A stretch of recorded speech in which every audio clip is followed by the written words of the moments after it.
Good morning, everyone, and Merry Christmas, if I can still say that. And great to see you all. And especially, I wanted to say hello and welcome to my brother and his family, who I know are going to be watching today. So, hello to them.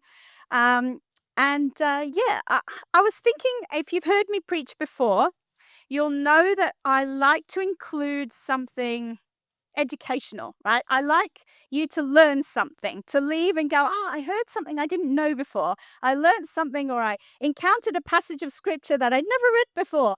As we mentioned earlier, we are looking at Psalm 77 today. And as much as I studied it, while it has some really good ideas in it, which we'll get to, there wasn't anything in there that I thought, oh, this is earth shattering. This is something I've never heard before. And I thought, but I love to include something in a sermon that's new and fresh. And so I was reflecting. I have a friend whose sermons I listen to on a regular basis. And I was listening to one of his sermons about a month ago, and he preached on a passage that I hadn't heard before. And I got excited because I'd never noticed this little verse. Every time I come across something new, I get excited. And this was something that I was not expecting at all. So it's found in the book of Mark. I've got 2 pages open here, and I don't have a bookmark, so I'm trying to hold the Bible in a place. Okay, so here's one I didn't see coming. All right, so if you have your Bibles there, it's page 874 in the Church Bible if you want to open it here. And it's from Mark chapter 14, and it's a really random and strange passage, which you're going to think, how does this fit with Psalm 77? You will see the connection later. Okay, so this is telling the story of Jesus in the Garden of Gethsemane, okay? And they come to arrest him, and the text says everyone deserted him and fled. And then there's these weird 2 verses that I'd never noticed before. It says, a young man wearing nothing but a linen garment was following Jesus. When they seized him, he fled naked, leaving his garment behind. Had anyone known this story existed? This funny little 2 verses in the story of the crucifixion. There's a naked man doing a run. Right, so fortunately that didn't happen at the cricket yesterday, but I'm sure we've all seen these at sporting events where a naked man runs across the street. And yes, I did not know this story was in the Bible. And I thought this was really interesting. What's this weird little story here about a random man and actually, if you read it in the Greek, it goes out of its way to illustrate the fact that he's naked. In the translation there, it says a young man wearing nothing but a linen garment. But in the Greek, it says a young man naked except for a linen garment was following Jesus. And then they seized him and he fled naked, leaving. So it really emphasizes this word naked twice. But this guy has just chucked on this linen robe.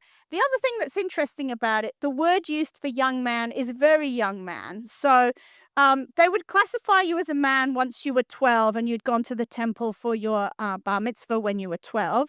But this word was really like from age 12 to kind of like 20, 22, like max 25. But this is a teen, right? Or maybe 20 at the most. But he's a young man. He's there in the crowd for some reason. Everyone else is running away. He runs too, but he doesn't just run with his clothes on. He runs naked. Now, I'm going to put a pin in that story, and we will come back to our naked streaker later.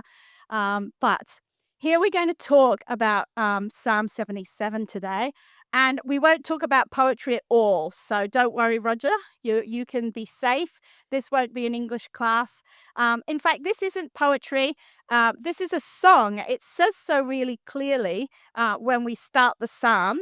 And it's worth you turning to Psalm 77, which is page 503, if you have a church Bible. And we're going to have a look at this psalm. The reason why we are looking at Psalm 77 today is I don't know about you, but I love my LinkedIn feed. I'm a huge LinkedIn fan, and I spend much too much time on LinkedIn. But one thing that's been obvious over the last week on LinkedIn, has been the number of people who've been writing these posts about reflections on the year, right? All these people have been writing, here's my highlights from the year, here's my learnings, these are my goals, and sometimes at this time of year, we think that's a good thing to do. Sit down, set some goals, maybe some New Year's resolutions. Let's reflect on what we've achieved and think about what we'll do differently. It's a good time to pause and reflect. When I thought about pausing and reflecting, I thought about this word that exists in the Psalms, this word Selah, which in the NIV, which is the versions that you have if you have a church Bible, it actually doesn't translate it. It says we're not 100% sure what this word means, so we're just going to leave it out. But if you have other versions, you'll see if you have a King James, it has the word Selah. If you have a New Living Translation, it has the word interlude, I think.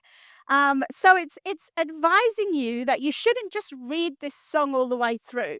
You should pause. And because it's a song, you might think, maybe this is the musical bridge bit, right? Where we listen to Mirek doing a piano solo or something before we start the next verse, okay? So it's not supposed to just be read all in one go. You're supposed to read it and then stop and think, what did these verses say to me? What have I just got out of this?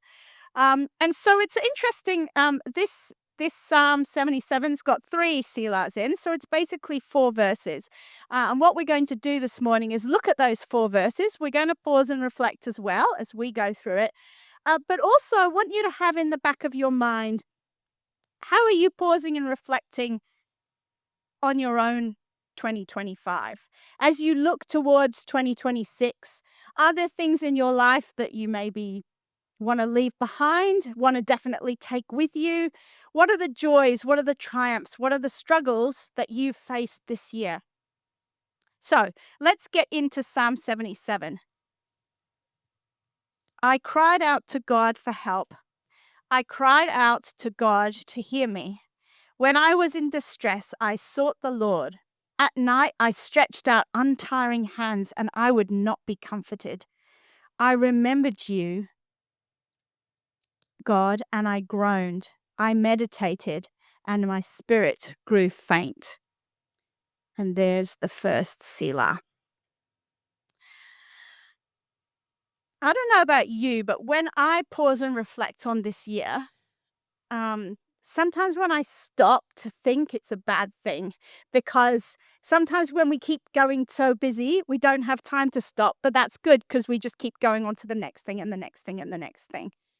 And sometimes when we pause and reflect, we go, hang on a second, this has actually been a tough year for a lot of people. There's been, we're less than 2 weeks since one of the worst terrorist attacks that Australia's ever seen, that happened in a place that it should not have happened. Like, I'm sure most of us here have been to Bondi. Like, it's a place that we know and love, and it's like part of who we are as Australians. Here, I'm calling myself Australian. What? I've never done that before. Groundbreaking. And um, and I think, this isn't supposed to happen in our country. Like, we're supposed to be a country that care about each other, that accept one another.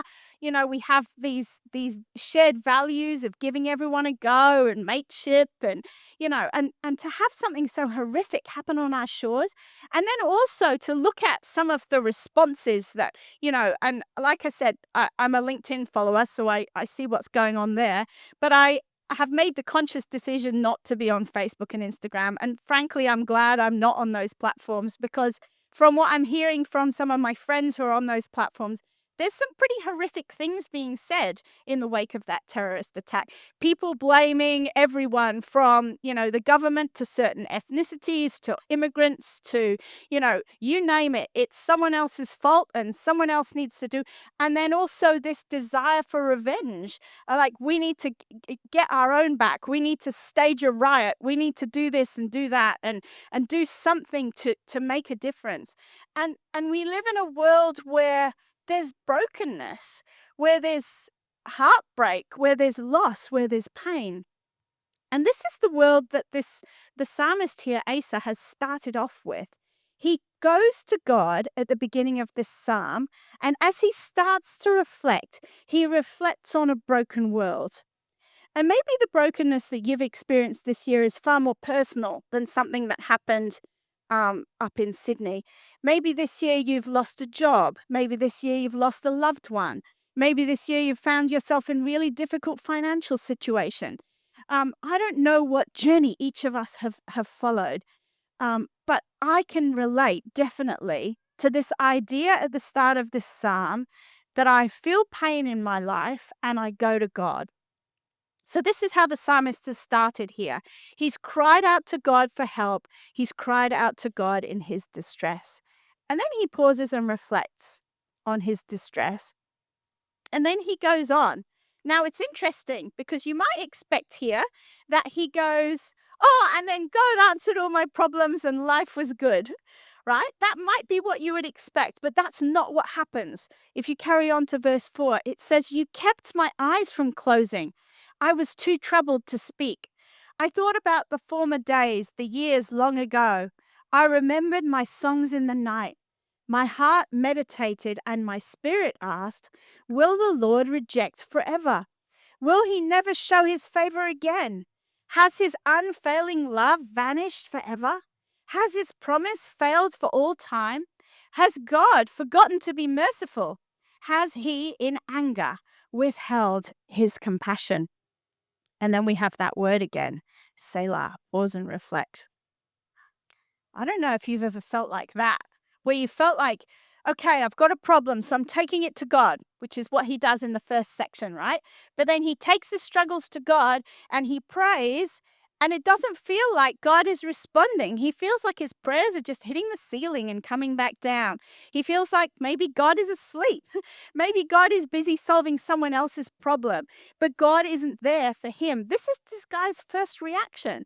And I think if we're honest, we've all experienced that, right? When we go to God with our own pain and our own sorrow and our own brokenness from the hurt that exists in this world, and we go, "God, here's my problem."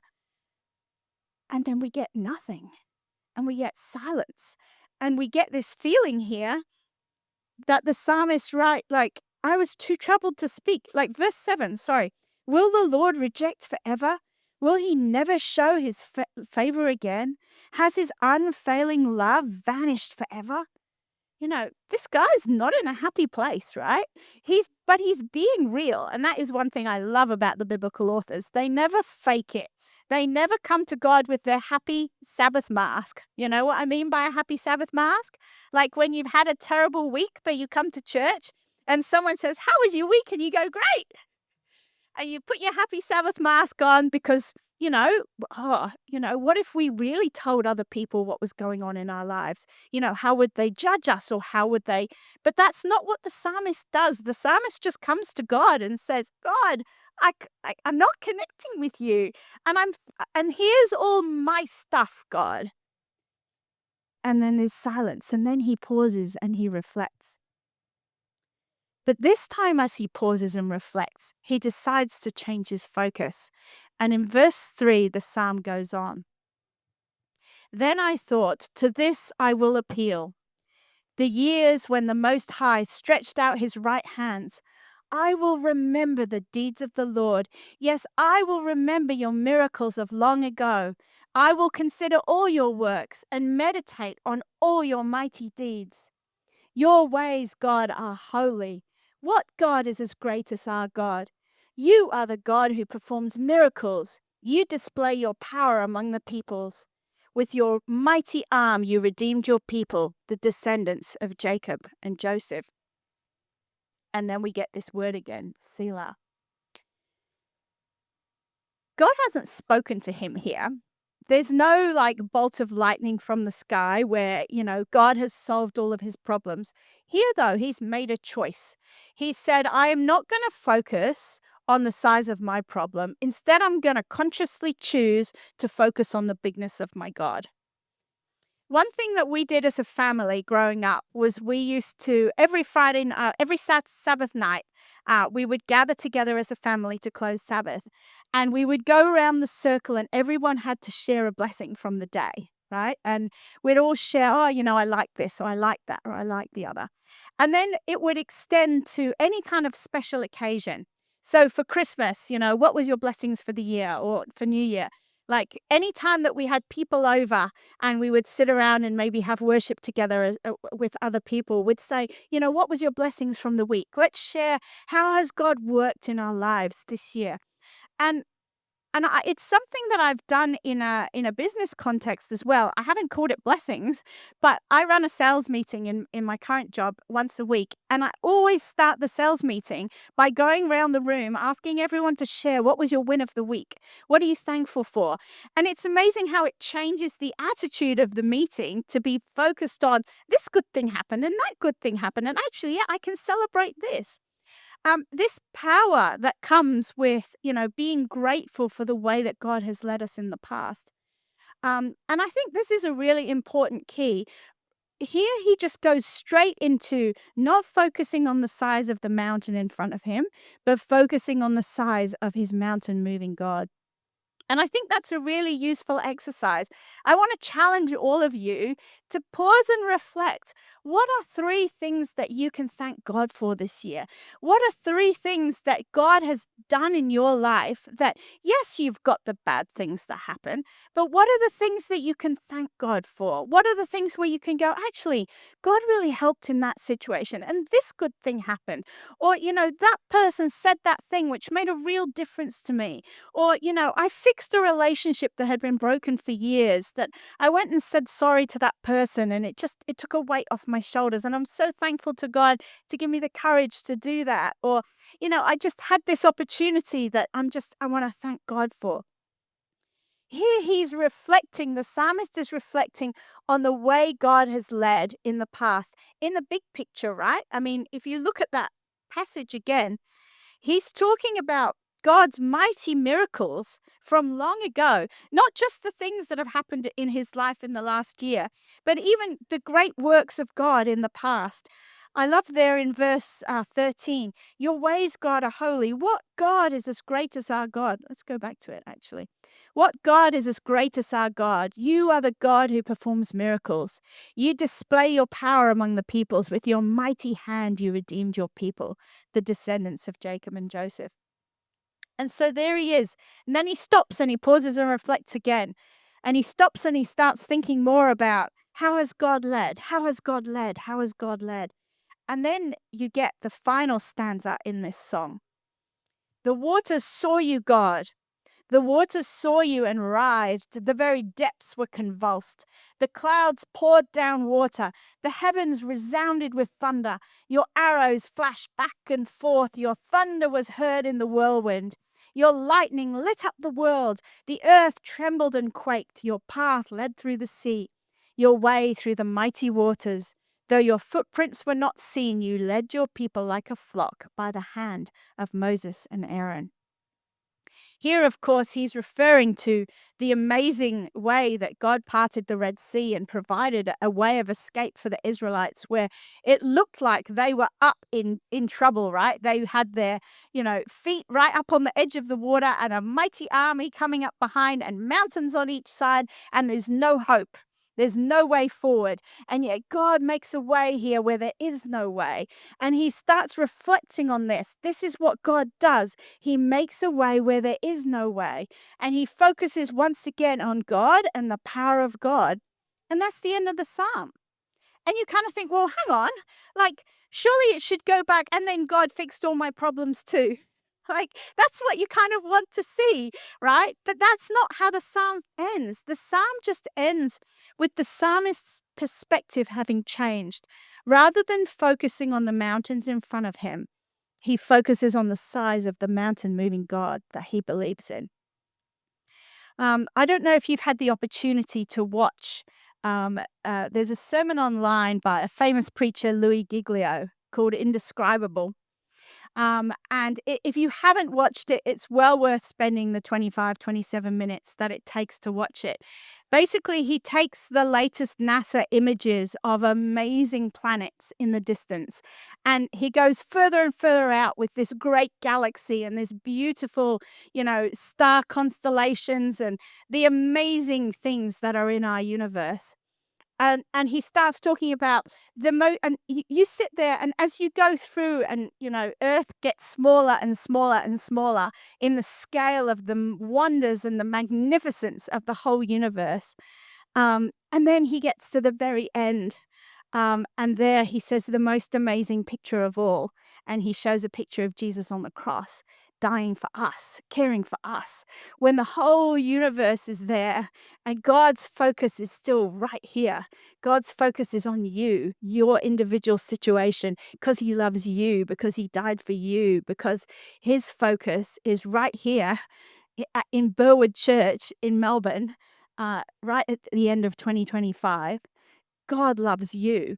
And it's mind blowing when you get your perspective shifted like that, that God is this huge God of the entire universe, and yet he cares about me.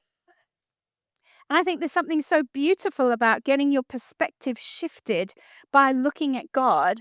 And instead of looking at the size of our problems, we look at the size of our God. As I was researching for this sermon, I found that this is a very common journey that many Christian authors have talked about.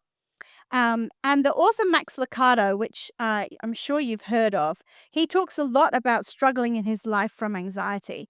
And he talks about the battles that he's had with fighting between, trusting God and believing that God will be there for him, and also just dealing with life. And actually, he has written extensively about this in one of his books. And he talks about an acronym that he introduces, um, which is the acronym is CALM, CALM. So he talks about, as an antidote for anxiety, to first of all to celebrate God's goodness, to focus on God and the goodness of God. Then ask for what you need. Sure, we can give God our problems, but then leave your worries with him. Don't carry them with you. Say, God, okay, I'm going to trust that you are God and that I can put this in your hands. He got this acronym from the text in Philippians chapter 4, which says, "Do not be anxious about anything, but in every situation by prayer and petition with thanksgiving, present your requests to God. And the peace of God, which transcends all understanding, will guard your hearts and your minds in Christ Jesus." God's promised that he'll give us peace.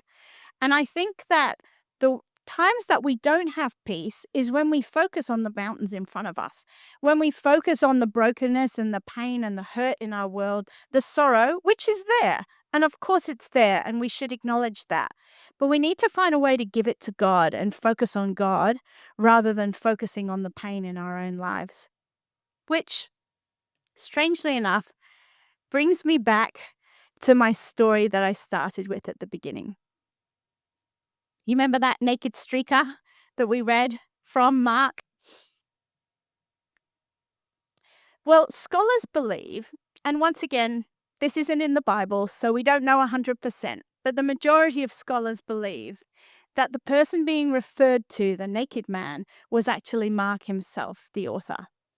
There's several reasons for that, but I don't need to go into all the scholarly side of it because I want to keep you awake. But the more I read about it, the more I became convinced that yes, I think this probably was Mark. Now, if you stop and think about who Mark was, we come across Mark actually as a character. First of all, when he goes on missionary journeys with Paul and Barnabas, and then he gets scared and he wimps out. I don't know if you remember the story, but he turns away and he runs off and he goes home because it's all a bit too much for him.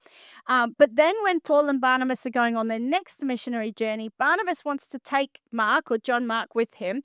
And Paul goes, "No, I'm not trusting him again. He let us down before." And Paul and Barnabas argue over it and they actually separate. And so the next missionary journey, Paul goes with Silas and Barnabas goes with John Mark, and they go on two separate missionary journeys. So this is the same Mark that wrote the gospel here. And we know too that he reconciles with Paul because later on Paul writes how valuable John Mark has been and how much he appreciates him. So, all's well that ends well. What we also know about the book of Mark is that it was most likely dictated to Mark as the scribe, but it was most likely the Apostle Peter's version of the story of Jesus. So you can imagine Peter He was a fisherman, so he wasn't the world's most literate man. He wasn't highly educated. And so he needed someone maybe with a bit more education to do the writing for him. So he dictated to Mark, and Mark's there writing the Gospel of Mark and sharing the story of what happened with Jesus. We believe the Gospel of Mark was the first gospel to be written, and we believe it was written somewhere around 60 AD. So 60 AD, roughly 30-ish years after all these events happened. And I'm thinking of Mark as he pauses to reflect on that night there. And he's reflecting on that moment. Also, biblical scholars believe that there's a high probability that the room where Jesus and his disciples had the Last Supper in was Mark's mother's house. Mark's mother's house comes into the story in several places. In fact, it's Mark's mother's house that Peter goes to after the angel frees him from prison, and they've got the prayer meeting going on in the house. And do you remember the story? Peter knocks on the door, and the servant girl comes to the door, and she goes back and says Peter's at the door, and they don't believe her. You remember that story? Well, that happens at Mark's mother's house. Okay, so Mark's mother had a big house, big enough to have a servant, and would have had an upper room that was suitable for use with the disciples. And given the family's connection to Jesus in the early church, we think that scholars believe it's very likely that that's the room that the disciples used for the upper room. So you can imagine Mark as a young man, much younger than the disciples, maybe 10, 12 years, maybe he's about 17, 18. And Jesus and the disciples are having the upper room feast upstairs in his house. He's downstairs, he eats his dinner with his family, he goes to sleep. The disciples and Jesus, they leave and they go to the Garden of Gethsemane, and Jesus is there praying, and Mark's just in his house asleep. Right? But then he hears some commotion, and there's a crowd coming, and people are going, what's happening? And the soldiers and the Pharisees are off to arrest Jesus. And Mark's just a kid, but he's just woken up, but he wants to be involved in the situation. So he just grabs a linen garment and a cloth, and he just wraps it around himself, and he takes off after the crowd. He doesn't have time to get properly dressed. And he's there, and he's watching the crowd like coming to arrest Jesus. And then he watches the disciples flee, and he watches as all of them run away, and he must be standing there too. And then a soldier goes, hey, you're with him. And he goes, I don't want to be arrested. And he runs, but the soldiers grabbed onto his blanket that he's wearing, and he just took off and runs. Now, this wouldn't have been probably in Peter's memory, because Peter had big memories from that night, right? But I'm imagining that Mark, as he's writing the story out, he's pausing and reflecting some 30 years later on him and his teenage self. And he goes, I was there. I was there, but I wasn't there as a great scholar or there as a man of God or an apostle. I was just there as the kid running away. I was there not just running away, I was naked. I brought nothing to this situation. I brought nothing that could help Jesus, but I was there. But his focus isn't on, I thought if this had happened to me, like, I would have given this much more than 2 verses, or I wouldn't have mentioned it at all, right? Like, because this could have been the story of my life. The night I almost got arrested, or the night I had to run naked through the streets because someone stole my clothes. Like, this could have been such a big story for Mark, right? And instead, he includes it just as a couple of little verses there, just as a little Easter egg to go, and I was there. But as he pauses and reflects on that time, his focus is on this is where Jesus is and what is going on with Jesus. And so as I think about 2026, I just want to challenge you. Where is your focus for 2026? Is your focus on all the problems that you're facing? Maybe you're looking for a job. Maybe you've got financial troubles. Maybe your relationships are in trouble. Maybe you've got problems with your kids. Maybe you've got death in the family. Maybe you're just stressed about all of the burdens of life, and life is hard. And maybe you, like the psalmist, just want to bury yourself in, I'm not getting anywhere. What's the point in praying? My prayers are just bouncing off the ceiling and they're getting nowhere. I want to encourage you, like the psalmist, to start focusing on what has God done in your life? Where can you see the way that God has led? How can you focus on, as I said before, not the size of the mountain in front of you, but the size of our mountain moving God? Our God is a God who is powerful. Our God is a God whose all focus is on you, on helping you to be the person that He created you to be. And as you look back and reflect on the pain in life, we're told, the scripture tells us that somehow we wouldn't wish to be led any other way. And that's something I don't fully understand, because sometimes life is really, really hard. But I trust that God's in control, even when I don't understand. And so I just want to challenge you to focus on Jesus in 2026. And we're going to be finishing off by singing a song that I asked the band to play to finish off with. Turn Your Eyes Upon Jesus. And we're going to be singing the Lauren Daigle version, which just has this beautiful reminder, turn your eyes upon Jesus. I've had it in my head all week. I just want to invite you, because it's true, as we turn our eyes on Jesus, it's true that the things of earth do go strangely dim in the light of His glory and grace.